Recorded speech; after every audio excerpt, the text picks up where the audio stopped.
Hey, what's going on, sports fans? This is my this is my All NBA team for this season, and so let's begin. Point guard, I got Chris Paul, even battling through tough knee injuries and the task of leading a young, inexperienced team to the playoffs.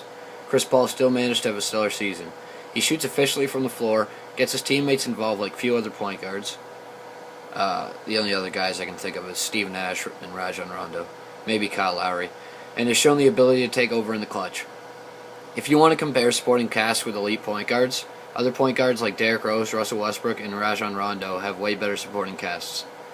Taking a Clippers team from laughingstock to legitimate contenders while having to deal with the incompetent Vinny Del Negro makes this guy the best point guard in the NBA. His 2011 and 2012 stats are as follows: 19.8 points per game, 9.1 assists per game, 3.6 rebounds per game, 37.1 three-point field goal percentage, 86.1 free throw percentage, 47.8 field goal percentage, 2.5 steals per game, which led the league, 2.1 turnovers per game, and he was second in win shares at 12.7.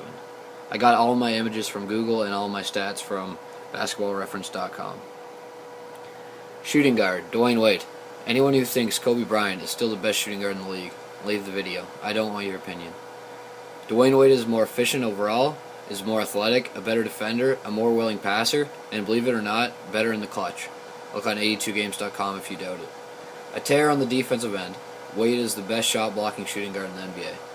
Entering his 30s, Wade has shown that he can defend the best player on the floor, and he has even added a low post game with his jump hooks and his turnarounds, etc.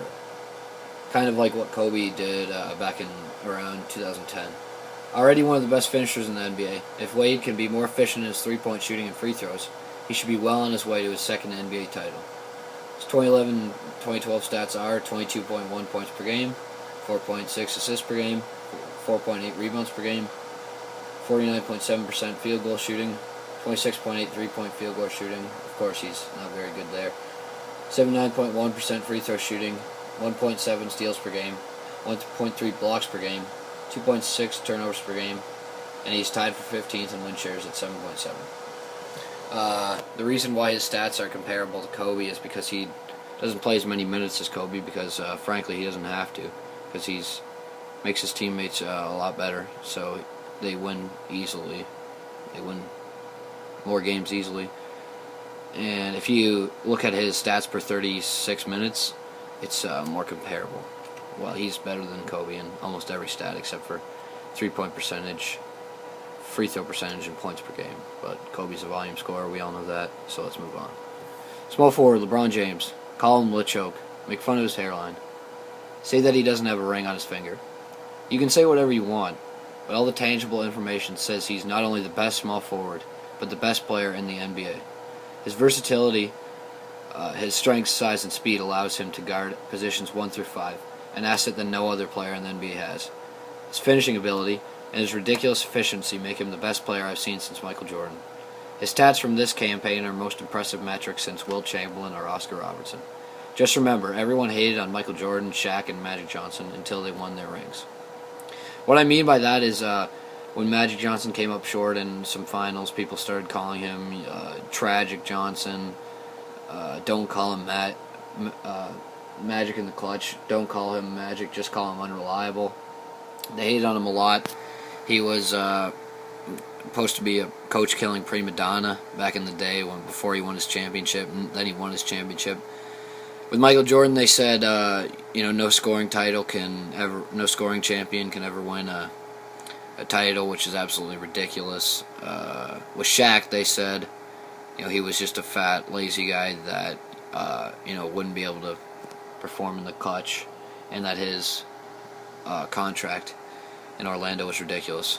LeBron's stats are as follows: 27 points per game, 6.2 assists per game, 7.9 rebounds per game, 53.1% field goal shooting, 36.2 three-point field goal shooting, 77.1 free throw percentage, 1.9 steals per game, 0.8 blocks per game, 3.4 turnovers per game, and he is first in win shares at 14.5. That means he is basically the most valuable player because he leads the team in win shares, that he accounts for the most wins. I might put a link to Basketball References win shares in case anybody doesn't get the concept of win shares. Power forward, Kevin Love. When Rubio went down with a torn ACL 2 weeks after the All-Star game, the Timberwolves fans needed something to feel optimistic about.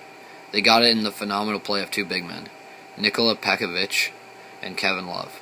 Kevin's superb rebounding and range on his jumper pushes him another level above other power forwards such as Blake Griffin, LaMarcus Aldridge, and Dirk.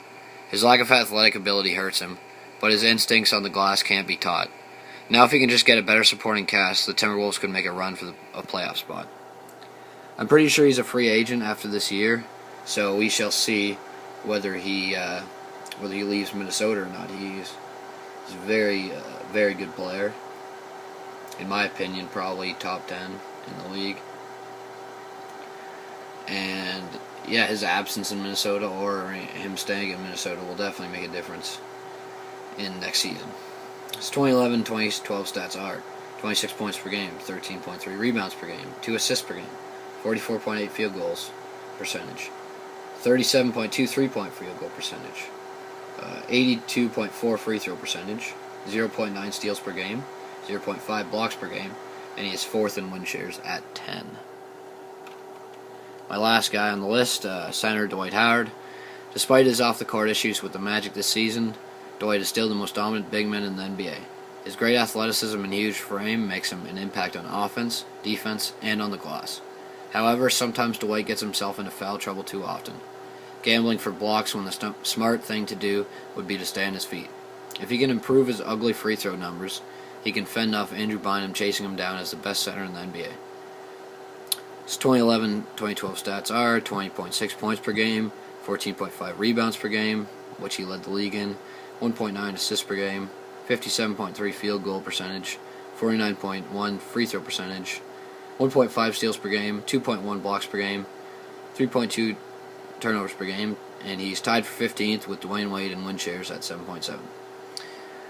If there's any other like NBA awards you want me to cover, I'd be glad to do that. I also like UFC, boxing, soccer,